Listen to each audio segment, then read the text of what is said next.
पैम, I am sorry, मैंने इन्हें नहीं पहचाना। ये डॉक्टर अमन मल्होत्रा है, रागिनी के लेटेस्ट हस्बैंड।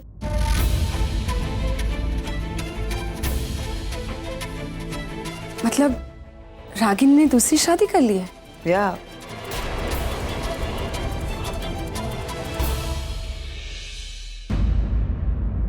कॉन्ग्रेचुलेशंस रागिनी, तुम एक बहुत अच्छी इंसान हो। आई जस्ट होप तुम्हारी दूसरी शादी तुम्हें वो सारी खुशियाँ जो तुम डिजर्व करती।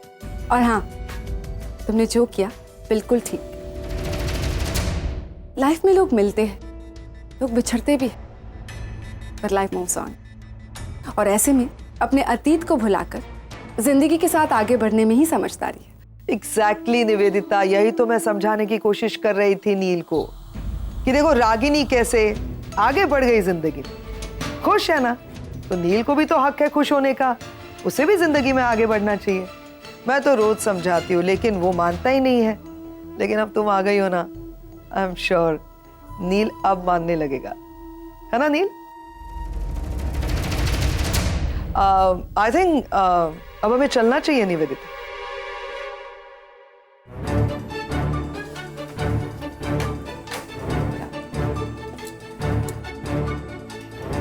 नील अब चले?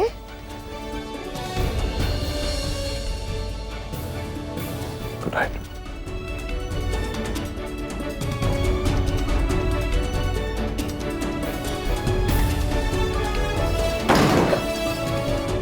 रागिनी, ये निवेदिता उसकी बहन है ना? हाँ माँ। हाय आगम, डिनर कैसा था? डिनर माइंड ब्लोइंग था, इतना अच्छा था कि अब तक बहुत सारे। बाय द वे, तूने डिनर पे क्या पहना था? मैंने क्या पहना था? मैंने केडिया पहना था। व्हाट? रुक रुक रुक दिखाता हूँ। ये गुजराती ट्रेडिशनल आउटफिट केडिया, बहुत कूल है ना? तूने ये पहना था? आई एम श्योर आगम तू बहुत ज्यादा फनी लग रहा होगा। ऐसे लग रहा होगा तूने कोई फ्रॉक पहनी है। ओ हेलो, तू यहाँ पे हंस रही है, वहां पे लड़कियां मेरे स्टाइल पे मर रही थी। और सुन सुन सुन, मेरे पास एक आइडिया है। अगर मैं इसको ये पूरा काट दूं तो तेरे लिए बहुत कूल सा फ्रॉक बन सकता है। नहीं, इट्स ओके। अच्छा सुनना, एक बात बताता हूँ। हाँ बोल। पता है, आज पहली बार मुझे पता चला कि खाने में भी इमोशंस होते हैं। मिठाइयों से रिश्ते जुड़ते हैं और निवालों से ना प्यार बढ़ता है। तूने एक्चुअली बहुत कुछ मिस किया। I know. ये आगम, तूने मॉम और निशु को मेरे गिफ्ट दिए? आई एम सॉरी एक्चुअली मैं भूल गया। नहीं भूल नहीं गया, मेरे को टाइम ही नहीं मिला। आगम मुझे ना तुझ पे अभी फुल डाउट हो रहा है। तूने मेरे गिफ्ट किसी लड़की, ओ हेलो, तुझसे ना कोई काम करने की उम्मीद ही नहीं रखनी चाहिए। रणबीर भाई कहाँ है?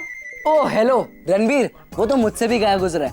पता नहीं कितना बोरिंग इंसान है ये, और हमेशा अपनी बहती नाक पूछता रहेगा। छोड़ना आगम, वो जैसा है ठीक है ना, अब क्या कर सकते हैं।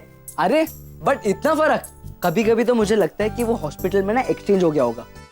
आगम प्लीज, कुछ भी। उसकी आंखें देखकर ना लड़कियां डर जाती होगी। अरे मुझे भी आंखें दिखाकर डराता रहता है, पता नहीं किस बात का टेंशन है उसको। हर बात पे गुस्सा हो जाता है। इस बात पता है गुस्सा क्यों है? क्योंकि मैं निशी और आरव से मिलता हूँ। अरे मेरे भाई बहन है, मैं क्यों ना मिलूं? I think it's just jealous. आगम वो नहीं बताने दे भाई, ये तो क्या हो गया? अरे आईफल टावर जितना लंबा हो गया है, बट दिमाग से वैसा ही है। आगम मेरी एक बात। अरे नहीं बोलने देना, बड़ा भाई ये तो क्या हो गया? हाँ मेरे को भी इतना गुस्सा आता है ना, वो तो बड़ा भाई है ये सोच के मैं चुप रहता हूँ, वरना ऐसा पंच मारूंगा ना। क्या कह रहे थे तुम? हाँ मारेगा, मारना, आजा। सुहारी देखो, भाई आ गया। हेलो बोलो हेलो। नहीं तुम कुछ कह रहे थे अभी सुहानी से। मैं तो कुछ नहीं, वो सुहानी से बात कर रहा था। तो हाँ भाई, ये कह रहा था कि आपकी आंखें डरावनी, आप लंबे हो, लेकिन आप में अक्ल नहीं है। अरे सुहानी क्या बात कर रही हो? वो एक्चुअली नेटवर्क इशू है, तुम ठीक से सुन नहीं रही हो। मैंने कहा कि भाई कितना टॉल है, हैंडसम है, सो गुड लुकिंग है ना। अच्छा ये सब बोल रहा था? सच्ची में, प्रॉमिस। और वो सब क्या था? वो पंचेज, आईफल टावर, वो सब क्या? ये सब तो मैंने कुछ बोला ही नहीं। वो हाँ, वो आपको मारने के लिए कह रहा था। नहीं मारेगा तू मुझे? नहीं झूठ बोल। नहीं मारना। सुहानी झूठ मत बोल।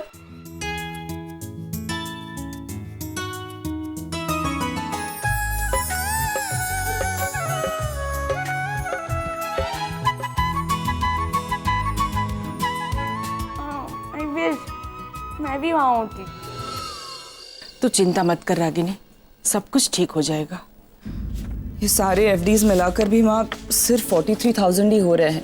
इससे तो हमारी आधी जरूरत भी पूरी नहीं होगी। कम से कम 2-2.5 लाख का खर्चा है। कहाँ से आएंगे इतने पैसे माँ?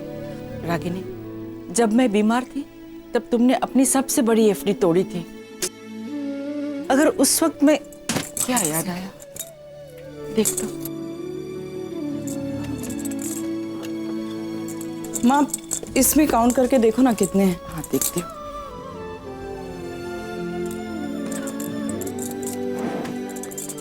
कितने हैं?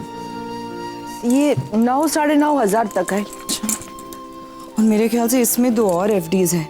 मगर ये सब मिलाकर भी माँ 50-60 हजार रुपए से ऊपर नहीं होंगे माँ। मैंने पहले सोचा था कि अपने गहने तोड़वा कर मैनेज कर लूंगी, लेकिन निशी की शादी के लिए उसके लिए भी तो कुछ सेट्स बनवाने पड़ेंगे ना माँ।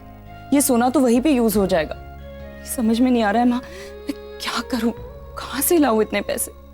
तो चिंता मत कर, कुछ ना कुछ रास्ता तो निकलेगा ही।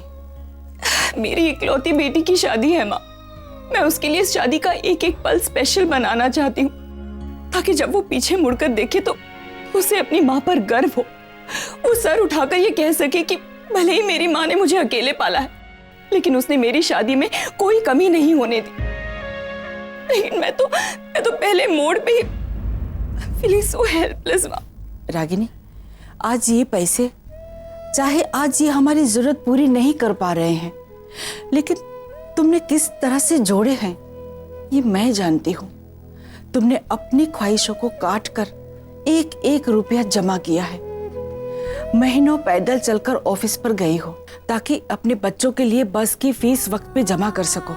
पुरानी साड़ी पहनकर तुमने दिवाली मनाई है ताकि अपने बच्चों के लिए नए कपड़े सिलवा सको। ऐसा ही होता है माँ।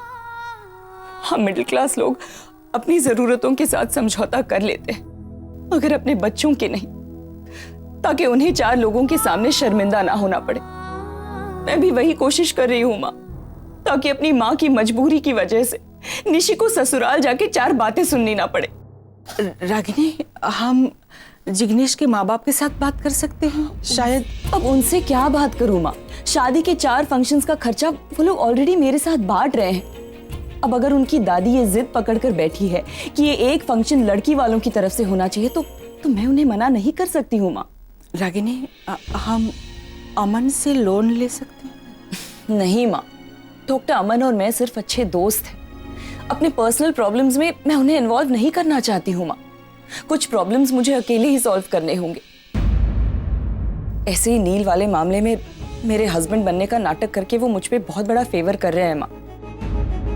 और रही लोन वाली बात, माँ मेरी सैलरी से पहले ही एजुकेशन लोन की इंस्टॉलमेंट्स कट रही हैं। मैं एक और लोन अफोर्ड नहीं कर सकती हूँ। मुझे समझ नहीं आ रहा है माँ कि मैं करूँ तो क्या करूँ। रागिनी,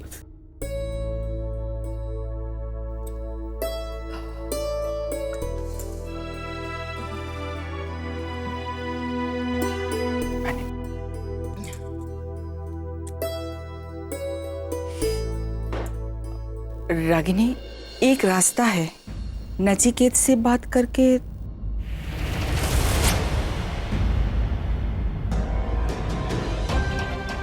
आप ऐसा सोच भी कैसे सकती हैं माँ? आज तक अपनी जिंदगी में हजारों क्रिटिकल सिचुएशंस का सामना किया है मैंने। अगर नचिकेत की हेल्प लेनी होती तो तब नहीं ले लेती। माँ आप अच्छी तरह से जानती हैं कि मुझे मेरा सेल्फ रिस्पेक्ट अपनी जान से भी ज्यादा प्यारा है, जो मुझे आपसे और पापा से मिला है। आप दोनों ने ही तो मुझे हालातों से लड़ना सिखाया है माँ। और आज आप ही, क्या आपको आज अपनी बेटी पर विश्वास नहीं रहा माँ? ऐसी बात नहीं है बेटा, मैं मर जाऊंगी माँ, लेकिन उसके सामने हाथ नहीं फैलाऊं। मैं समझती हूँ रागिनी, पर कोई ना कोई रास्ता निकल आएगा माँ, कोई ना कोई रास्ता जरूर निकल आएगा। आज तक हर बार भगवान ने मेरा साथ दिया है क्योंकि हर बार मैं सही थी, और मैं जानती हूँ आज भी वो मेरा साथ देंगे क्योंकि आज भी मैं अपनी जगह पर सही हूँ। डिम्पी, तुम कोई होटल जानती हो क्या इस एरिया में? आप एक मिनट, होटल क्यों? तुम होटल में रहोगी? एक्चुअली पैम, घर से निकलने से पहले मैंने रिजर्वेशन किया था। नील से मिलने के लिए इतनी ईगर थी कि एयरपोर्ट से डायरेक्टली रेस्टोरेंट पहुंच गई। नील, आई होप तुम सुन रहे हो। नहीं मतलब तुम्हारा इंतजार करते करते उसकी होटल की बुकिंग कैंसिल हो गई। She is homeless right now. पैम, I said sorry to her. पैम please, तुम नील को क्यों बोल रही हो? नील की कोई गलती नहीं, गलती तो मेरी है। अगर मैंने टाइम पे चेक इन किया होता तो ये सब होता ही नहीं। निवेदिता, तुम्हें होटल जाने की क्या जरूरत है? इतना बड़ा घर है, तुम यहीं रह सकती हो हमारे साथ। That's really sweet of you, Dimple. पर ऑनेस्टली मैं नहीं चाहती कि मेरी वजह से आप सबको कोई भी तकलीफ हो। निवेदिता, किसी फिल्म में सुना था कि अपनों के साथ रहते हैं तो खुशी होती है, तकलीफ नहीं। तो you know what I am saying, कोई तकलीफ नहीं होने वाली यहाँ पर अगर तुम रहोगी तो, है ना नील? और वैसे भी आई एम श्योर नील और हम सब तुम्हें इतनी लेट रात को अकेले जाने भी नहीं देंगे। हाँ,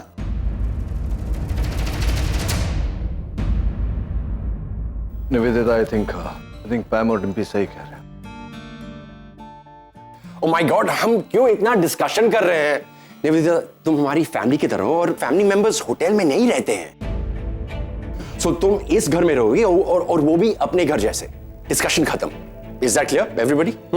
एक मिनट, करंट डिस्कशन खत्म नहीं हुआ है क्योंकि निवेदिता सच बताओ, तुमने कुछ खाया है?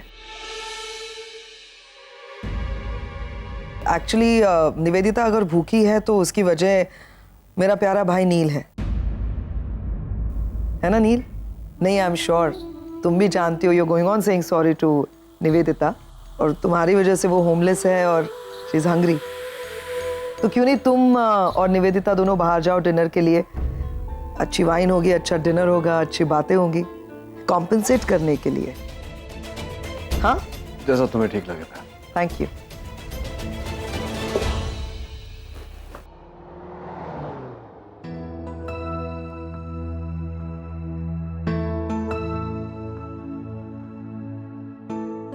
Thank you ma'am. नहीं, इसकी जरूरत नहीं है। High noon sandwich with fries and cold coffee for her, cappuccino for me. Thank you. I hope सही ऑर्डर दिया मैंने। मेरी पसंद आज भी वही है जो कल थी। इनफैक्ट तुम बदले बदले से लगे। क्यों? लाइक पहले वाइन प्रेफर करते थे, आज कॉफी ऑर्डर कर रहे हो। इतनी पुरानी बात था, अभी याद है तुम्हें? जब तुम मेरे बारे में याद रख सकते हो तो मैं क्यों नहीं याद रख सकती?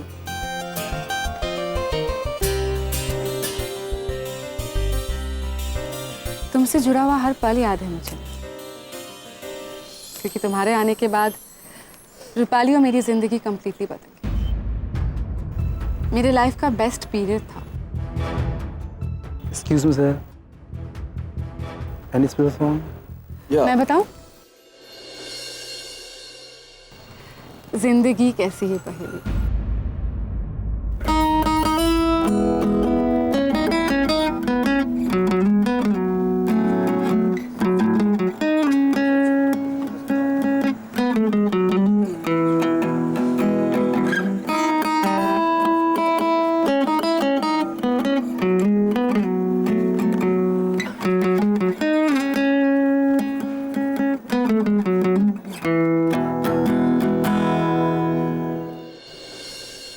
रूपाली दिन रात ये गाना सुना करती थी। थैंक्स टू यू, तुमने उसे आदत डलवाई थी इस गाने की। हर वो चीज जो तुम्हें पसंद थी उसने अपनी फेवरेट बना ली थी। निवेदिता, ये मेरे और रागिनी की शादी के पहले की बात है। Yes I know. तुम्हारी शादी होगी और जो कुछ भी हुआ। एनीवेज, तुम्हें पता है मैंने कभी सोचा ही नहीं था कि हमारी फिर से मुलाकात हो, पर जैसे ही मुझे पता चला कि तुम इंडिया आए हो, मैं अपने आप को रोक ही नहीं पाई। तुम्हारी शादी हो गई या बेकवारी हो? तुम जैसे कोई मिला ही नहीं। मैंने कहा ना कि तब मैं बहुत छोटी थी, डेट वेट क्या होता है कुछ नहीं पता, लेकिन ये जरूर जानती थी कि लाइफ पार्टनर हो तो तुम्हारे जैसा। जाने अनजाने मैंने ये तय कर लिया कि जिंदगी में तभी आगे बढ़ूंगी जब नील जैसा कोई मिलेगा। तुम जैसा ना कभी कोई था, ना ही कभी होगा। ऐसा नहीं है निवेदिता। आई एम श्योर जल्द ही तुम्हें तुम्हारी उम्र का कोई अच्छा साथी जरूर मिलेगा। मेरे लिए उम्र मायने नहीं रखती, जज्बात मायने रखते हैं। नहीं, इंसान शरीर से नहीं दिल से जुड़ता है। मैंने लाइफ में कई रिश्ते जुड़ते हुए देखे, टूटते हुए भी देखे, लेकिन जब एक रिश्ता नाकामयाब होता है, जीने की उम्मीद ही खत्म हो जाती है। इसीलिए मैं अपने रिश्ते में कोई समझौता नहीं करना चाहती। मैं समझ सकता हूँ, फिर भी इनफैक्ट पार्टनर अगर उम्र में बड़ा हो तो लाइफ इजी हो जाती है। वो हर सिचुएशन को मैच्योरली हैंडल कर लेता है, सारी रिस्पॉन्सिबिलिटीज ले लेता है, हम खुद को उस पर सौंप सकते। अब रागिनी को ही देख लो, वो अपने हस्बैंड से डेफिनेटली उम्र में बड़ी है, पर दोनों खुश हैं, दे हैप्पी। अब मैं भी अपने दिल के मिलने का इंतजार कर रही हूं। वैसे मैंने पहल तो कर ली है, बस आगे से जवाब का इंतजार।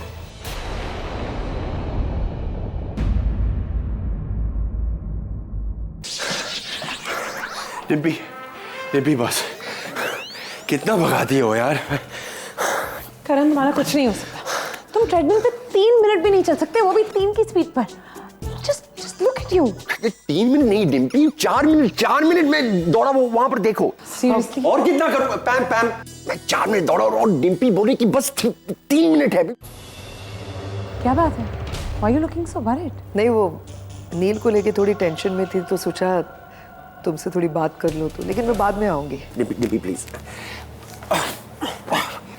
मैं शावर करके आता हूँ। Sit. और बताओ मुझे क्या बात है? You know what, ma'am?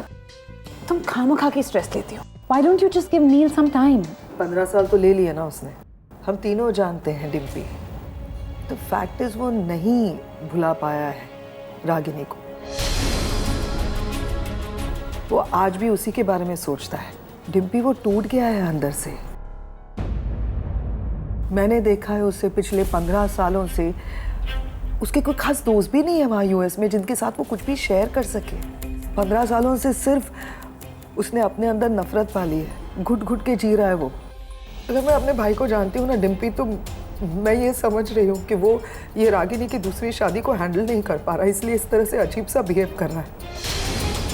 Dimpy मेरा कोई नहीं है, मेरे भाई और 3 बच्चों के अलावा। मैं अपने भाई को खोना नहीं चाहती, और वो अगर ऐसे ही स्ट्रेस लेता रहा ना तो हम सब चाहते हैं कि वो जिंदगी में खुश रहे।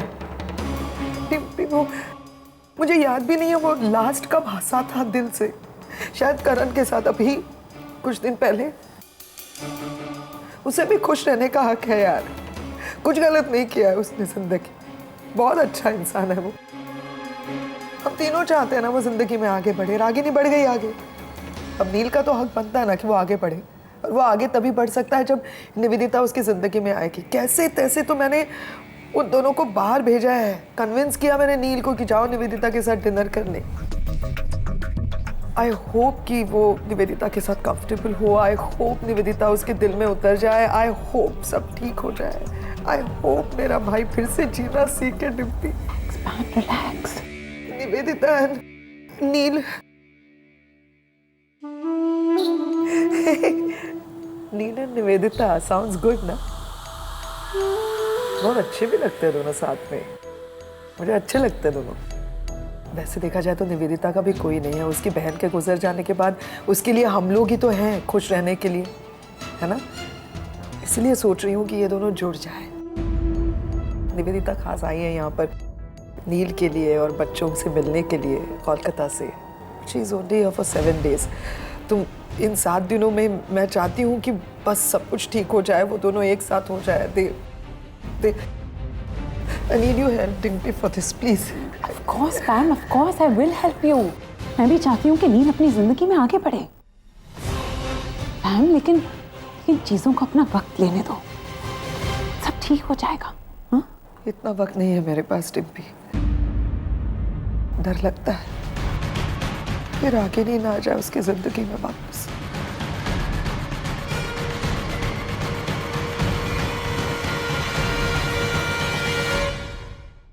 मुंबई बहुत मिस किया मैंने इस शहर को।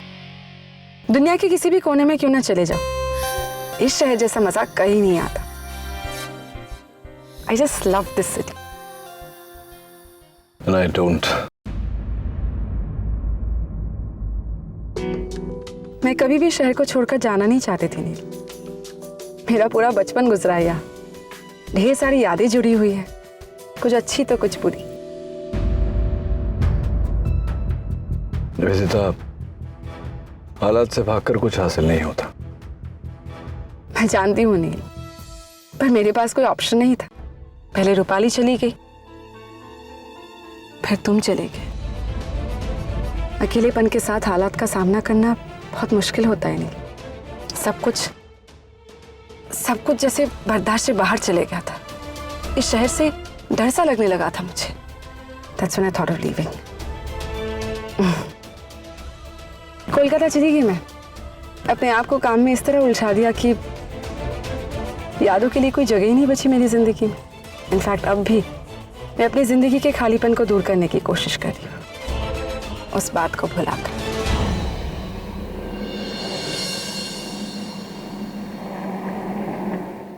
नील, क्या हुआ?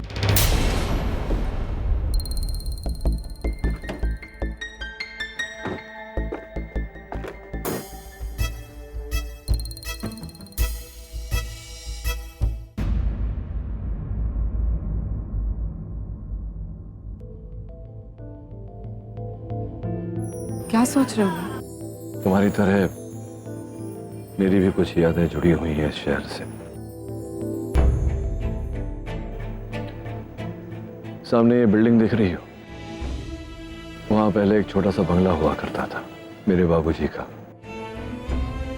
जिंदगी के 35 साल गुजारे मैंने वहां। 35 साल बहुत लंबा अरसा होता है। वो उस नुक्कड़ पर एक पानी पूरी वाले का ठेला हुआ करता था। हर शाम माँ की उंगली पकड़ के वहां पानी पूरी खाने पहुंच जाता था। वहां सामने वो जहां रास्ता है, वो पहले मैदान हुआ करता था। सवेरे सवेरे बाबूजी के साथ जॉगिंग करने जाया करता था। कितना कुछ बदल गया। ये सारी बातें इतनी बारीकी से याद है तुम्हें? हाँ, अनफॉर्चुनेटली जब देश छोड़ा था तो सोचा था कि यादें भी छूट जाएंगी, लेकिन छूटी नहीं। उनमें अच्छी यादें भी तो है ना नील, उन्हें याद कर। और जो बुरी यादें हैं ना, उन्हें अपने दिल और दिमाग से निकाल कर फेंक। इतना आसान नहीं होता निवेदिता। एक सजेशन दूं? क्यों ना तुम यहाँ एक आध प्रॉपर्टी खरीद लो? Think about it. इसी जगह से तुम्हारी जिंदगी की शुरुआत हुई थी, और जहाँ से हमारी शुरुआत होती है वो जगह हमेशा हमारे लिए स्पेशल है। और इसी बहाने इंडिया में तुम्हारे इन्वेस्टमेंट्स भी हो जाएंगे। Maybe you're right. सोचूंगा इसके बारे में। एक और बात, तुम हमेशा यू स्माइल करते हो। स्माइल बहुत सूट होता है तुम्हारे चेहरे को। Thank you. और तुम्हें यूं मुस्कुराते हुए देख मुझे बहुत अच्छा लगता है। तुम एक बहुत अच्छे इंसान हो और दुनिया की सारी हैप्पीनेस डिजर्व करते हो, इंक्लूडिंग मी।